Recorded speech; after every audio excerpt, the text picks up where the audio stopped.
오늘 하나님께서 우리 주신 말씀은 마태복음 24장 3절로 13절의 말씀으로 끝까지 견디는 자는 구원을 얻으리라는 제목으로 하나님의 말씀을 선포합니다. 우리 제목만 좀 한번 같이 읽어볼까요? 끝까지 견디는 자는 구원을 얻으리라. 아멘. 독일 루벡 교회라고 하는 그 교회에 아주 낡은 벽에 돌판이 하나 있는데요. 거기에 이런 시가 써 있습니다. 작자 미상입니다. 오늘 앞서 윤정희 자매가 기도하면서 했던 것과 많이 유사한 글귀가 적혀 있습니다. 제목은 이렇습니다. 주님은 우리에게 말씀하신다.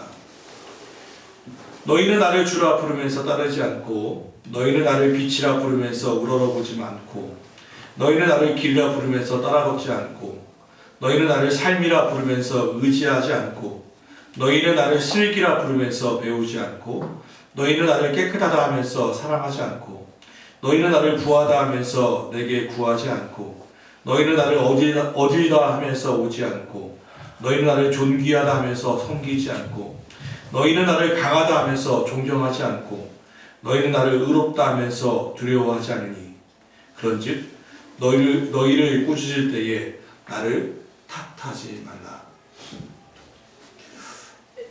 제목은 주님이 우리에게 말씀하신다. 바로 이와 같죠. 이 시에서 자유로운 사람은 아마 없을 것입니다. 우리 정의자매가 하는 이야기처럼 우리는 하나님의 힘이라 말하지만 그분의 힘을 의지하려 하지 않고 내 힘으로 살려고 하고, 주님은 빛이라고 말하면서 우리는 어둠에 있기를 더 즐겨하죠. 주님은 길이라고 하면서 우리는 그 길을 가려 하지 않을 때가 얼마나 많습니까? 우리는 대림절 벌써 세 번째 주일을 맞이합니다. 예수님의 오심은 두 가지의 의미를 갖습니다. 첫째는 아기 예수, 이 땅에 오신 아기 예수를 다시 한번 생각하는 것입니다. 두 번째 의미는 그런데 왜 오셨는가, 그리고 왜 다시 오실 것인가를 생각하는 것입니다. 예수님의 초림과 재림이라고 하는 두 말을 쓰는데, 우리가 예수님의 초림은 우리가 말하지 않아도 세상이 이미 벌써 열심히 홍보해주고 있습니다. 우리 교회에 이 추리가 있지만 이거하고는 비교도 할 수 없는 아름다운 추리가 각 백화점에 가시면 비교도 할 수 없는 추리들이 질비하게 열려있고요. 바로 우리도 저녁에 바로 가보면 금천 노타리에 그 추리가 얼마나 이쁘게 되어 있는지 모릅니다. 예수님의 초림은, 예수님이 아기 예수로 오신 것은 누구나 다 환영하고 즐거워합니다.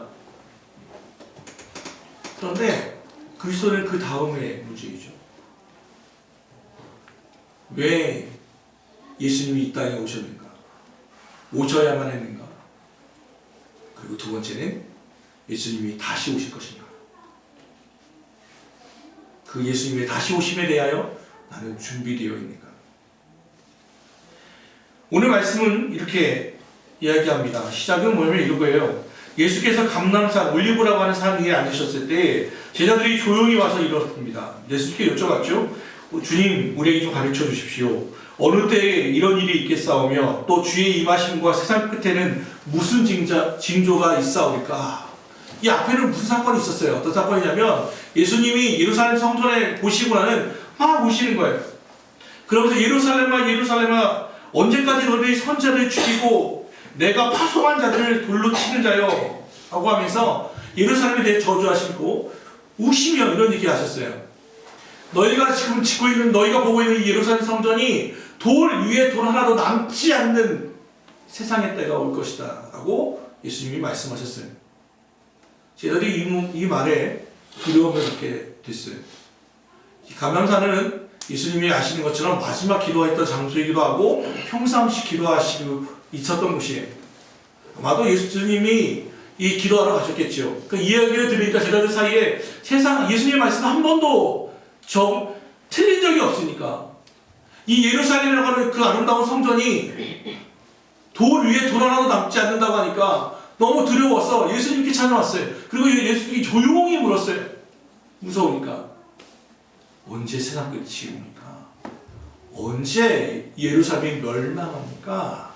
라고 주님이 말씀하셨어요. 주님께 여쭤봤죠.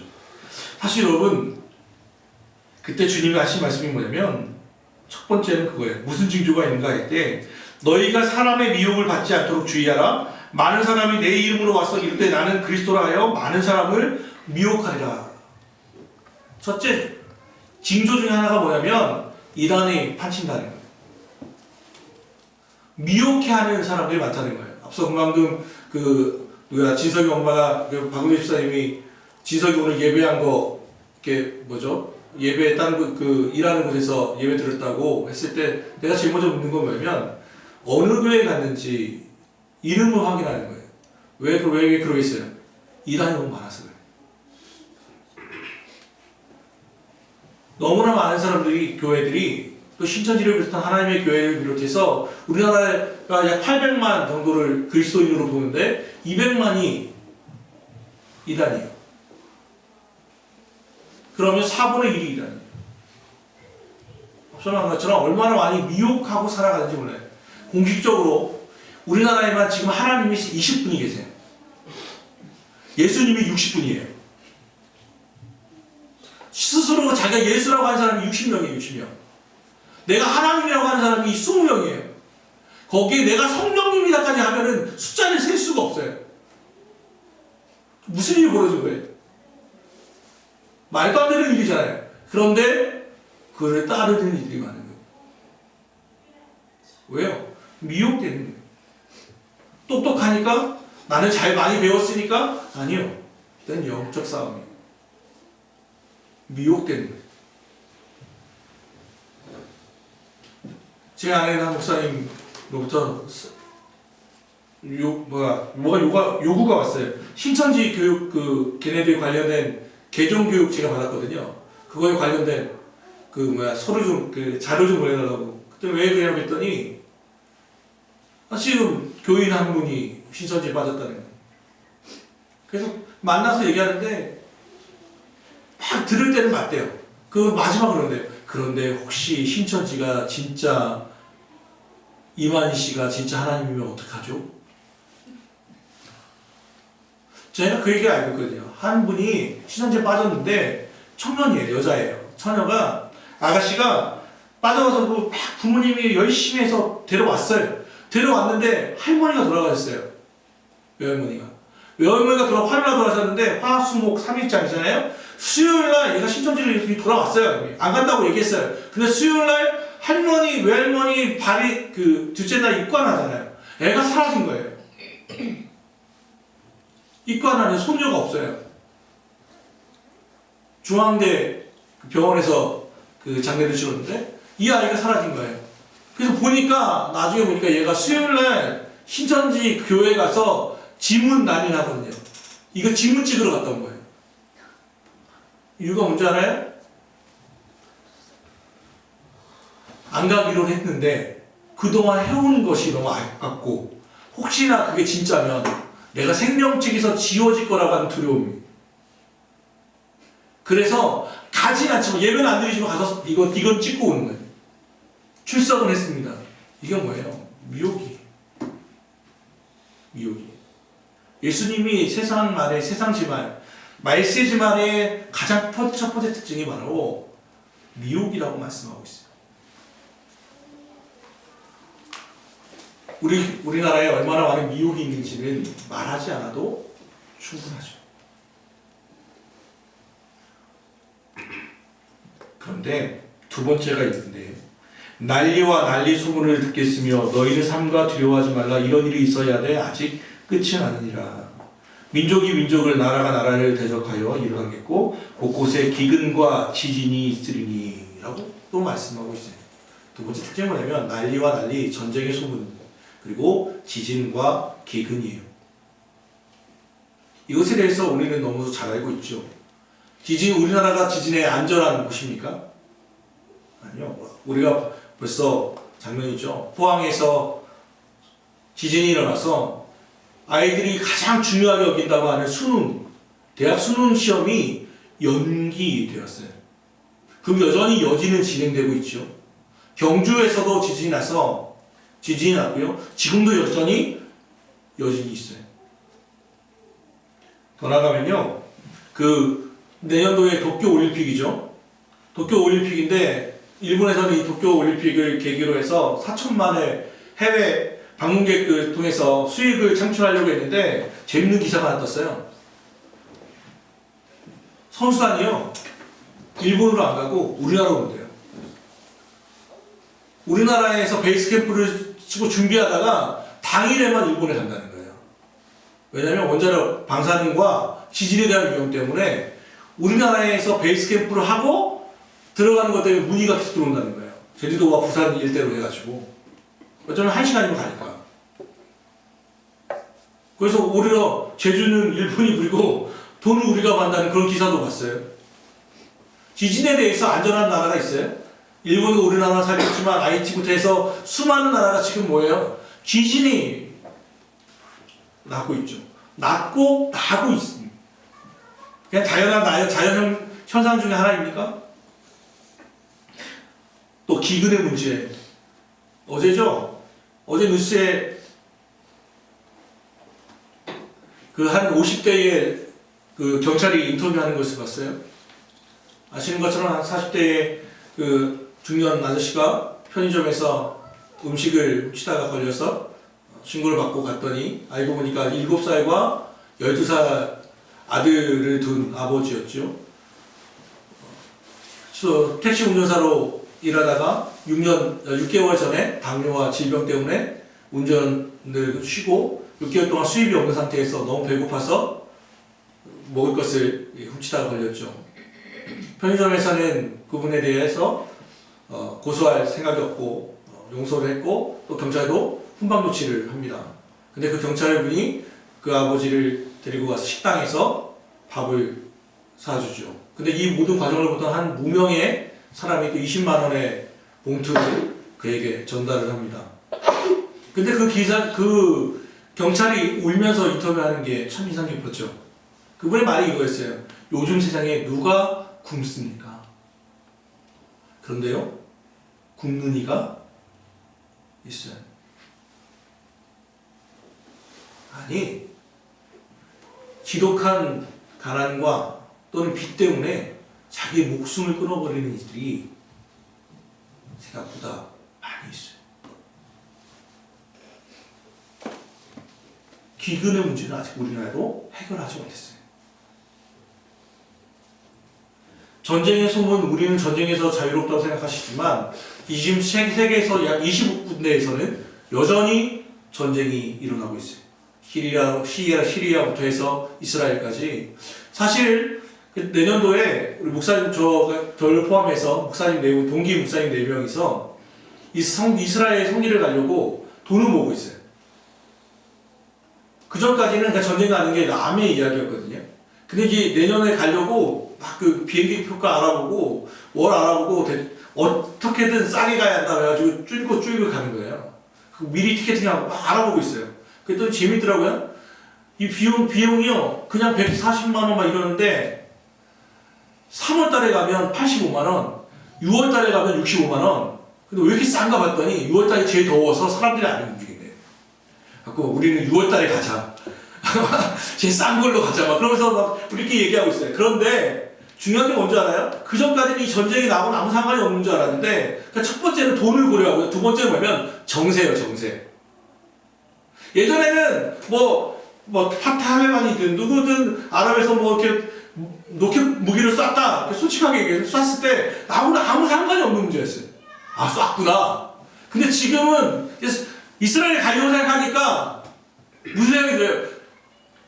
두려움도 있고 또 이게 내 얘기처럼 진행되는 거예요. 저게 나중에 전쟁으로 발생하면 안 되는데, 전쟁 발발하면 안 되는데, 그 얘기가 내 얘기로 다가오는 거예요. 여전히 세계는요, 전쟁 가운데 있어요. 전쟁, 난리 중에 난리예요. 기근이 있어요. 지진이 있어요. 그런데 이게 우연이 아니라고 하는 거예요. 오늘 질문. 이것은 우연이 아니라 8절 같이 읽어보죠. 8절. 시작. 이 모든 것은 재난의 시작이니라. 재난의 시작입니다. 이게 시작이라는 거예요. 그런데 좀 오늘 말씀이 기가 막혀요. 재난의 시작이라고 해놨는데 이 재난의 시작이라는 말을 찾아보니까요. 그냥 우리가 알고 있는 이 재난이 목적적 재난이에요. 재난이라고 하는 재난의 시작이라고 하는 말을 헬라어가 뭐냐면 오디논이라고 하는 말을 썼는데 보통 고난이 아니라 진통의 시작. 아이를 낳을 때 쓰는 그 시작하는 그 진통의 시작이 할 때 쓰는 말이에요. 우리 세번역에서 진통의 시작을 번역해 놓기도 있고 RSV 영어 성경을 뭐라고 하냐면 the beginning of the birth pain. 뭐예요? 출산 진통. 재난의 시작이 그냥 재난이 시작됐네, 지진이 시작된 얘기가 아니라 이것은 출산을 위한 진통이라고 말하고 있는 거예요. 이게 시작이에요. 그럼 여러분, 왜 예수님은, 아니 왜 하나님께서는 지진과 기근과 난리와 난리, 전쟁을 우리에게 허락하시는 겁니까? 왜 이런 일들이 계속해서 일어나는 겁니까? 미혹해하는 일들이 왜 이렇게 일어나는 겁니까? 목적이 있다는 거예요. 그 목적이 뭐예요? 해산하기 위한 거예요. 해산하기 위한. 무엇을 해산하는 거예요? 무엇을 위해서? 14절에 오늘 본문은 아니지만 이 천국 복음이 모든 민족에게 증언되기 위하여 온 세상에 전파되리니 그제야 끝이 오리라. 이게 끝이에요. 출산의 진동이 언제 끝나냐면 복음이 전파되면 끝이 와요. 이 복음, 그럼 이 고난의 목적은 뭐라는 거예요? 복음이라는 거예요. 명료한 거예요. 복음이라는 거죠. 그 곽선희 목사님이라고 하는 분이 계시죠. 소망교회 원로 목사님. 그분을 작년에 그 설교 아카데미에서 만났는데 그분이 그런 얘기 하시더라고요. 그 1900년대, 왜 1990년대에 그 LA에서 재지진이 일어났잖아요. LA에서 재지진이 일어나고 막 흑인 폭동이 일어나고 그 LA에 15만 명 정도의 우리 한국인이 살고 있다고 하는데요. 어제 이렇게 LA에 있는 친구하고 통화해보니까 우연찮게 통화했는데 그래서 아무튼 그때 막 한국인들도 많이 가게가 털리고 힘들었단 말이에요. LA 지진이 일어났을 때. 그때 마침 곽선희 목사님이 그 LA에 있었대요. 그 지진을 경험했대요. 거기 가서는 이제 너무 큰 지진이었으니까 한국교회 목사님들이 모였대요. 모여서 이걸 위해서 이제 기도하는데 기도하다가 곽선희 목사님이 이런 얘기 했대요. 농담으로. 농담 겸 진담으로. 여기 계신 목사님들 이번 주에는 그 예배당 의자 2배로 준비하세요. 그랬대요. 왜요? 지진이 일어나면 사람들이 몰려올 테니까요. 그런데 아시는 것처럼 9.12 테러가 났을 때 그들이 자랑하고 있는 그 쌍둥이 무역세 빌딩이 한순간에 무너지는 거 보면서 엄청난 충격기를 받았어요, 사람들이. 그리고 그 다음 주에 정말 말 그대로 교회가 3배 이상 증가했어요, 교회들이. 물론 시간이 지나면 다 빠졌어요. 지진, 환란, 고난을 볼 때 사람들은 자신의 한계를 느끼게 되고 다음 세상에 대해서 준비하게 된다는 거예요. 죄송하게도 저도 지금 한 15년 목회를 했지만 잘 되고 출세하고 건강해지고 부자가 되면서 하나님께 돌아온 사람을 만나본 적이 없어요. 그러니까 예수님을 믿으면서 잘 돼서 감사하는 일을 받지만 예수를 믿는 가운데 정말 잘 돼서 돈을 많이 벌어서 감사하는 일을 받지만 세상에서 제가 뜻밖의 부자가 됐어요. 그러면서 돌아온 사람을 만나본 적이 없어요. 제가 뜻밖의 예수를 안 믿고 있다가 내가 갑자기 출세가 하게 됐어요. 제가 합격했어요. 그러면서 돌아온 사람을 본 적이 없다고요. 100% 돌아오시는 분은 거의 대부분이 특별한 일이 아니면 맞고 돌아오는 거예요. 질병을 맞기도 하고 부도를 맞기도 하고 고난을 맞기도 하고 개인에게 절망과 비슷한 일들이 벌어졌을 때 그때야 비로소 하나님께로 두 손 들고 나오는 것들만 보았단 말이에요. 잘 돼서 나오는 분을 아직까지 만나본 적이 없어요. 그럼 뭘 의미해요? 우리 사람의 완악함이 드러나는 거예요.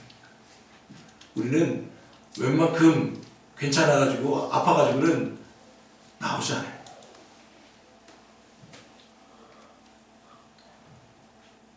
어딘가가 무너지고 어딘가가 부서져야 그래야 비로소 창조주를 생각해.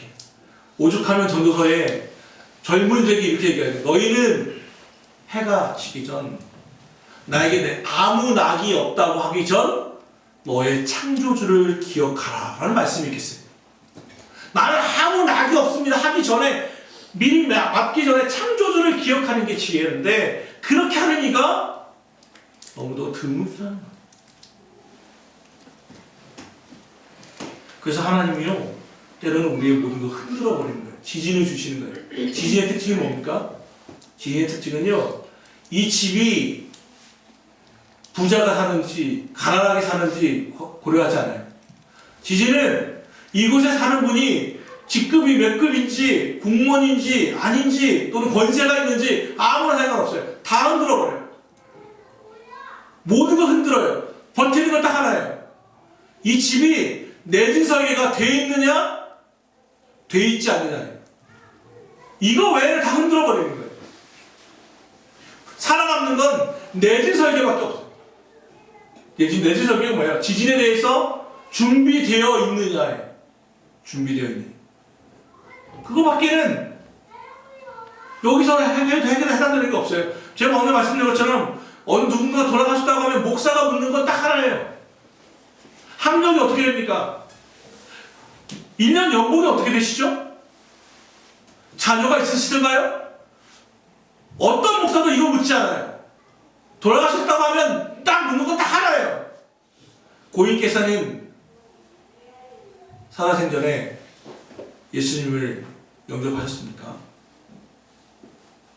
교회를 다니셨습니까? 세례를 받으셨습니까? 목사가 묻는 건 딱 하나예요. 돌아가실 때 왜? 그 질문이 가장 중요한 질문이기 때문에 하나님 앞에 만날 때 예수님이 우리에게 뭘 물어보겠어요? 너 돈 얼마 벌었냐? 너 해외여행 어디 갔다 왔어? 어디까지 배웠지? 행복했냐? 아니요. 질문은 딱 하나예요. 하나님 심판대 앞에 서는 것은 주 예수 그리스도를 믿고 있는 거예요. 마음으로 믿고 입으로 시인하고 있는 거예요. 그게 복음이에요.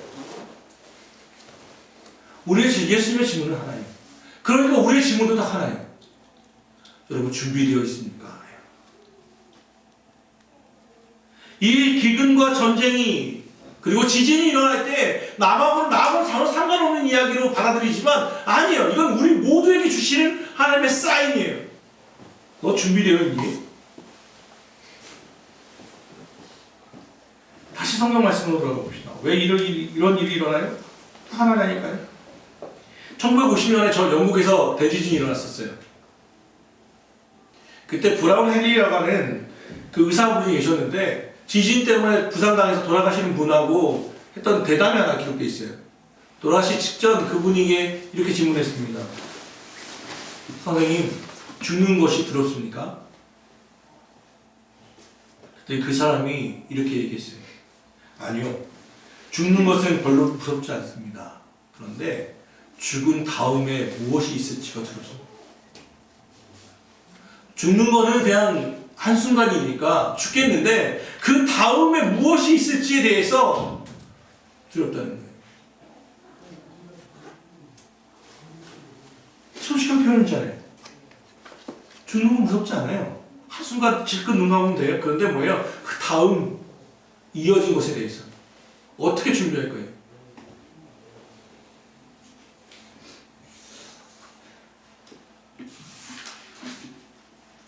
오늘 애들 세례를 이렇게 준비하면서 책 하나 있는데 거기 이런 얘기가 있어서 참 인상 깊었어요. 꿈에 대한 이야기였는데 꿈이요. 여러분 두려워하는 꿈이 있으세요? 악몽이라고 생각하는 꿈?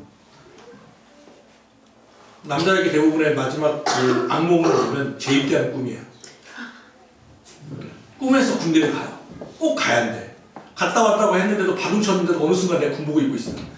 이거 얼마나 힘든지 아세요? 막 그러다가 괴롭게 훈련 받다가 깨요. 그 잠에서 깼을 때 내가 안 가도 된다는 거 알았을 때 그 행복함이 얼마나 오는 줄 아세요? 그럼 막 경험 못 해보면 처음 몰라요. 예, 선한이와 신석에게 주의 은혜가 있기를 바랍니다. 자, 이 제2의 꿈이요. 그런데 어떤 꿈은 그래서 감사함을 다가올 때가 있어요. 근데 어떤 꿈은 예를 들자면 그런 꿈들이요. 갑자기 제가 사지도 않는 로또에 당첨된 거예요. 사지도 않는데. 그거 막 기뻐가지고 막 이것저것 막 쓰는 거예요. 막. 행복하게 막 살고 있는데 꿈을 깼어요. 얼마나 아쉬운지 아세요? 내 것도 아셨는데 그때 알았어요. 왜냐면 꿈은요 반대라는 게 뭐냐면 준비되고 기쁜 꿈은 깨면 아쉽고요 악몽은 깨면 감사해요. 우리도 마찬가지예요. 지금 살고 있는 이 시대가 이 세상이요 전부인 것 같아 보이십니까? 다음 세상이 준비되어 있어요. 여기서 준비한 사람은 그 꿈이 깼을 때 기쁘고 즐거울 거예요. 행복할 거예요. 영원한 즐거움이 있다고 말씀하셨습니다. 그냥 지루한 게 아니라. 그런데 준비되어 있지 않으면 깼을 때 우리를 아쉬워하고 눈물로 슬퍼 울지도 그런데 그때 우는 것을 소용이 없어요. 돌이킬 수가 없다는 거예요. 마태복음 24장 21절로 22절 이는 그때에 큰 환란이 있겠습니다. 창세로부터 지금까지 이런 환란이 없었고 후에도 없으리라. 그날들을 감하지 아니할 것이면 모든 육체가 구원을 얻지 못할 것이니 그러나 택하신 자를 위하여 그날들을 감하시리라. 워낙 환란이 심하니까 구원도 받지 못할까봐 하나님이 이 재난의 수위를 낮춰서 그나마 살고 있대요. 수위를 낮췄대요. 더 나아가면요 누가복음 17장 32절에 보라면 이 말세의 때에는 롯의 처를 생각하라는 말씀이 있어요. 롯의 처가 누군지 아시죠? 아브라함의 조카 롯이요. 소돔과 고모라에 살았던 롯. 그런데 천사들이 와서 이 도시가 멸망한다고 하니까 롯이 믿었어요, 안 믿었어요? 믿었죠. 롯은 믿었어요. 그래서 이 사위들에게 얘기했어요. 야, 이 도시가 망한다. 이 소돔과 고모라가 망해. 그러니까 도망가야 돼. 라고 말했을 때 사위들은 따르지 않았어요. 무슨 소리예요? 오늘 여전히 즐거운데 행복한데 사위들은 가지 않았어요. 그러니까 망하니까 어떻게 돼요? 우리 가족으로 살아야겠다 싶어서 롯이 자기 아내와 딸 둘을 데리고 도망쳐요. 도망칠 때 천사가 딱 한 가지만 얘기했어요. 뭐라고? 뒤돌아보지 마라. 뒤돌아서지 마라. 놓고 온 것을 생각하지 마라. 미련 갖지 마라. 그런데 아시는 것처럼 도망을 치다 롯의 처가 뒤를 돌아보게 되었고 그 순간 소금 기둥이 들어갔다는 말씀이 기록되어 있죠. 그런데 예수님이 이게 그냥 설화가 아니라 예수님이 하신 말씀이에요. 이 지진이 일어날 때, 기근이 일어날 때, 세상에 말세가 될 때 롯의 처를 생각하라. 그 말은 뭐예요? 뒤돌아서지 마라. 뒤돌아보지 마라. 미련 갖지 마라. 이 땅의 것에 대해서 너무 미련 갖지 마라. 하나님 나라에 갈 때 가지고 가지도 못할 것들에 대해서 너무 미련 갖지 말라는 거예요. 떠나보낸 내가 그때 잡지 못했던 그 남자 그 여자 미련 갖지 마십시오. 내가 그때 갖지 못했던 이미 내 곁에 떠나버렸던 돈, 재물, 그때 내가 투자를 잘못해서 내가 욕모양을 꼴이 되었어. 그때 그런 후회하는 게 그런 선택하는 게 아니었는데 미련 갖지 마십시오. 이미 떠나갔어요. 이미 이 모든 것들은 지금은 비록 그 선택의 결과로 힘들지 모르지만 하나님 나라 가는 데는 전혀 관계가 없고 상관도 없는 이들이에요. 그것은 미련 갖지 마요. 그건 롯의 처를 생각하라고 하신 주의 명령의 정면으로 위배되는 일이에요. 오죽하면 요즘 청년들이 어른들에게 그런 얘기 한다면서요. 꼰대라고 한다면서요. 꼰대. 근데 그 꼰대라고 하시는 분들이 제일 좋아하는 커피가 라떼라면서요. 라떼는 말이야. 해가지고 항상 라떼는 말이야. 맨날 카페에 라떼만 좋아한대. 과거의 것을 가지고 자꾸 들이댈 필요는 없어요. 그럼 미련이에요. 지나가는 시간이에요. 흘러간 시간이에요.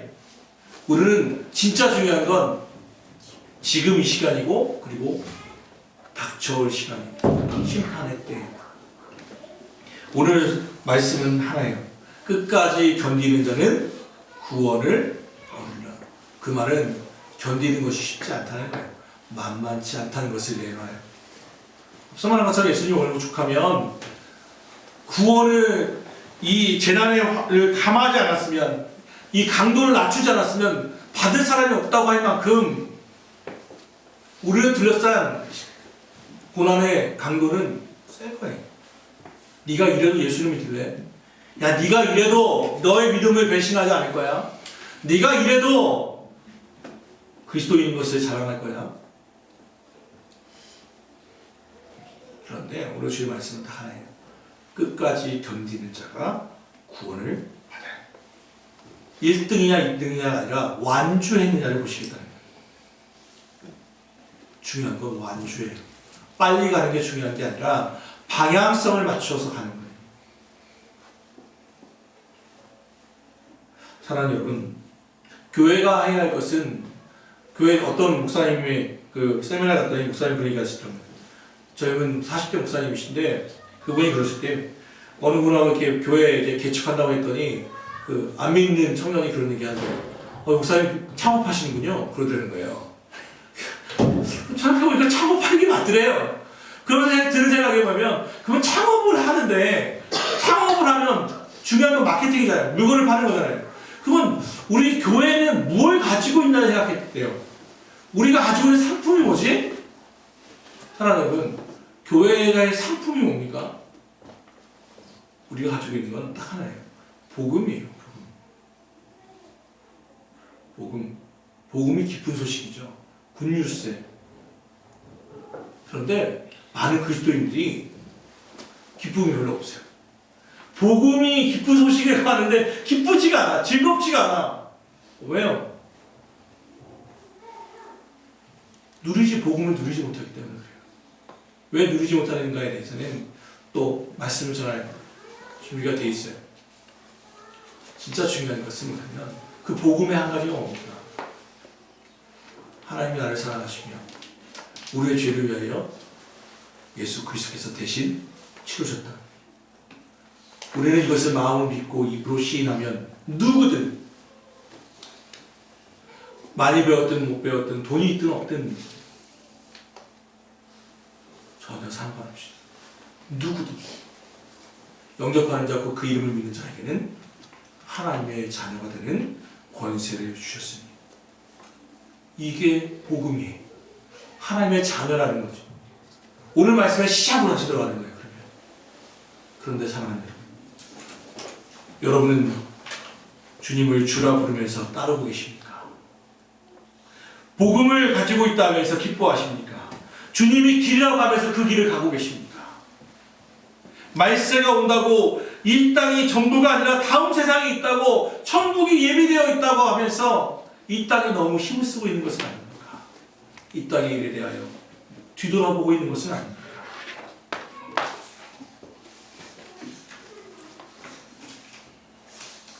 벌써 대림절 세 번째 주가 되었습니다. 호라티우스 보나노라고 하는 분이 경건하게 살았는데 그분이 이렇게 얘기했대요. 아침에 해가 뜨면 창문을 열면서 주님 이 아침에 오십니까? 그리고 밤에는 커튼을 닫으면서 주여 이 밤에 오시겠습니까? 라고 했다는 말이 기록되어 있어요. 그는 매번 말세 심화를 사는 그리스도인으로 살았어요. 주님 오시겠습니까? 근데 오늘 제가 깜짝 놀랐어요. 정인자매 기도에 마치 오늘 설교 제목을 설교를 들킨 것 같았어요. 마지막에 제 정인자매 설교 그 기도의 마지막 있잖아요. 주님 오십시오 하면서 좀 늦게 오긴 오는데 저 결혼하고 오시지요. 저 오긴 오시는데 제 딸의 결혼식은 지나고 왔으면 좋겠습니다. 오시면 오시기는 좋은데 조금은 좀 제가 있다가 좀 살다가 좀 누리다가 오시는 게 어떨까요? 정말 주님이 오시는 것이 여러분에게 기쁨이 되기를 바랍니다. 아멘. 복음이 여러분에게 복음이 되기를, 기쁜 소식이 되기를 주 예수 그리스도로 축원합니다. 기도합시다.